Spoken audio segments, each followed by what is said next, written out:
Hello YouTube, Elmas Show up here, and I bring you guys today a really good and close UU Wi-Fi battle that I had against JohnOrigins. And of course, if you guys do enjoy the video, then make sure to hit the like button down below and to answer the question of the day. And I want to start taking a new approach to the question of the day. I think from now on, I'm actually going to start answering them myself, but I'm going to answer them at the end of the battle just so I don't take up too much time at the beginning. So yeah, let me know if you guys like that.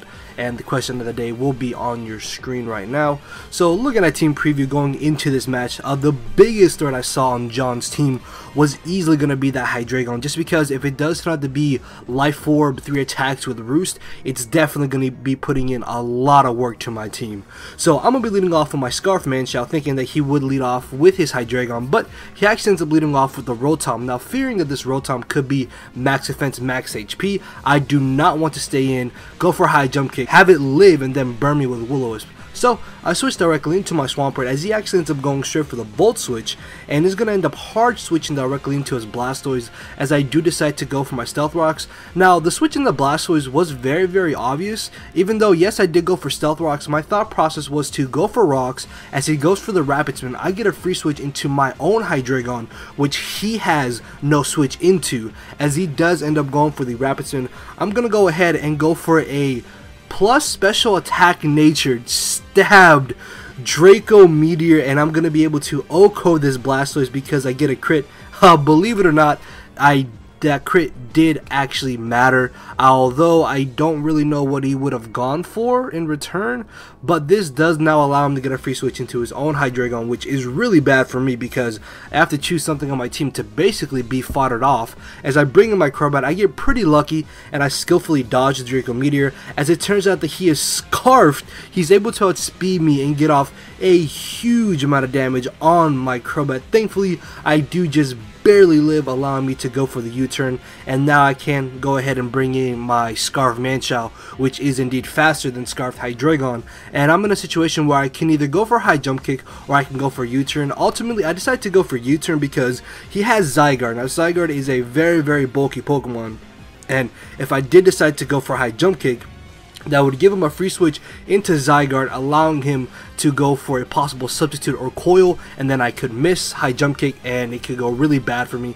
Plus, I thought that U-turn would be strong enough to finish off Hydreigon. Unfortunately though, Hydreigon does live on like 1%, and I basically lose my Crobat, as I can bring back in my Manshou, and much like earlier, I can just safely go for the U-turn because at the amount of HP Hydreigon is at, obviously I will be able to knock it out. Plus, if he does decide to switch out, I will be able to get switch initiative, as he decides to save his Hydreigon, maybe just wanted to leave it for death fodder, or thinking he can still get off a hard hit with Draco Meteor on something else on my team, as I can U-turn into my Hydreigon. Now, unfortunately, this Hydreigon is not a plus speed nature, which normally Hydreigon is. I'm actually a mild nature, which is a plus special attack nature, and I decided to go for superpower, thinking that he would go for the Volt Switch on now into his Jirachi, and then the following turn I can maybe go for a Fire Blast and catch him off guard. But he decides to go for the trick. As I bring in my Swampert, he ends up going for the Will-O-Wisp, which I'm not really too worried by because now I can take this opportunity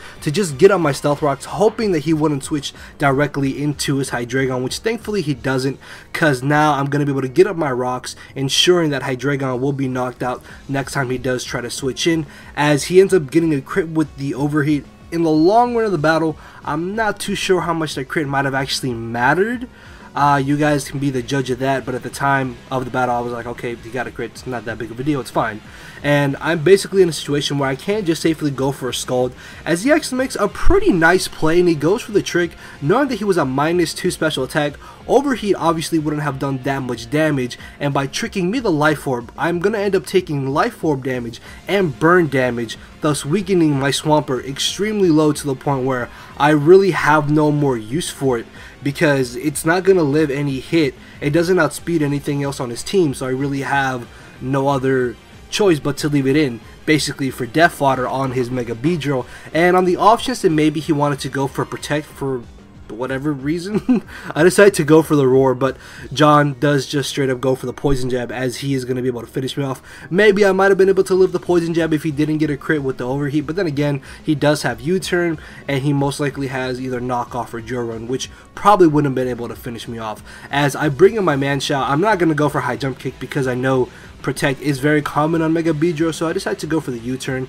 In hindsight, maybe I could have gone for the knockoff, but I don't think knockoff would have been able to finish him off, and obviously I could unlock myself into Stone Edge and give him a free switch into his Zygarde, which if it is Subcoil Zygarde, which most Zygarde are, if I allowed it to get up a substitute and a coil or two, it probably would have swept through my team at that point. So I decided just to go for the safe U-turn on out into my Raichu, and is going to be able to easily knock me out with 2 poison jabs. Now this Raichu was choice specs and I had hidden power grass, not hidden power ice, so it was really useless to me so long as he had that Zygarde, so I knew it was the best thing that I had to fodder off. As he switches out into his Hydreigon as death fodder, I'm going to go ahead and Mega Evolve, knowing that if he does win the speed tie, well actually no, he's going to end up going before me, sorry. Once he does hit me with a move after I Mega Evolve, even though my defense will be lowered, I can still live any one hit and in return finish him off for whatever move I want to go for. So he decides to fodder off Hydreigon, and now he's going to go ahead and bring in his Jirachi as I just go straight for the U-turn. In hindsight, I probably could have gone for the knockoff because I believe knockoff would have brought him down to the range where a Draco Meteor from my Hydreigon would have been able to finish him off. But I guess I was just thinking that U-turn would have done enough damage, and I was actually not expecting him to go for the Thunder Wave as he does here. Unfortunately for me, my Hydreigon actually does not carry Dark Pulse, as Fire Blast, Draco Meteor, Superpower, and Roost. So the best move I have to go for is Fire Blast, but because he still has that Zygarde, which I cannot allow to be behind a substitute, I'm going to make an aggressive play and just start spamming Draco Meteor until eventually he finishes me off. So this way, if he does bring in Zygarde, if he does go for the Dragon Tail, I can live a hit, and as long as I don't miss Dracos on his substitutes, I will be able to get off a bit of prior damage on the Zygarde, bringing it down to the point where my Man-Shao will be able to finish it off with the high jump kick.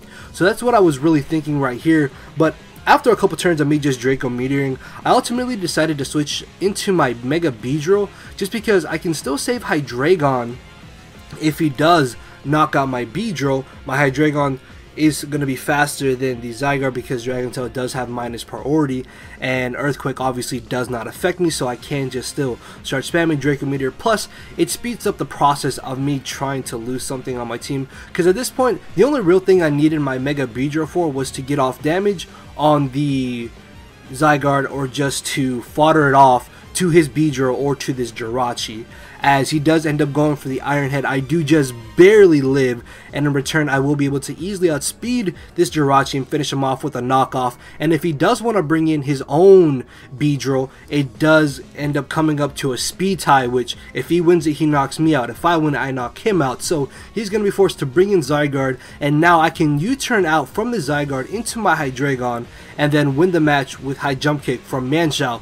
But it turns out that he has extreme speed, and this, I lost when I saw that he had extreme speed. That was literally the only way at this point that he would have been able to win this match, is if he was not Subcoil Zygarde. And I believe he is actually a max attack, max speed Dragon Dance Zygarde, which really helps him in this situation. And even after Stealth Rock's damage and 2 Life Orb hits, unless I get a crit with high jump kick, I will not be able to knock out this Zygarde. So here's the moment of truth. Can I finish him off and get a crit? No, I do not. And Zygarde will be able to finish me off with the Outrage, and that is going to be the 2-0 victory in JohnOrigins' favor. So yeah, I completely, I wouldn't say I got screwed over, but I was not expecting him to be extreme speed Zygarde, because as I mentioned, most Zygarde nowadays are Subcoil, but it just goes to show you that some underrated sets can still really work out. And if you guys did enjoy the match, then of course make sure to hit the like button down below. And my answer to the question of the day is, in my opinion, the most underrated Yu-Gi-Oh Pokemon right now is probably Man-Shao, because Man-Shao can still just hit so hard with Scarfed high jump kick, and it's such a great Scarfer. I really haven't seen it much in UU. I would definitely recommend you guys to try it out, although the Life 4 Regenerator set is still very good. Scarf Manshao is just an excellent fast late game revenge killer, and just, yeah, let me know what your guys' thoughts are on the most underrated UU Pokemon right now in UU. And with that being said, guys, I will see you all tomorrow, so thank you for watching. Later, everybody.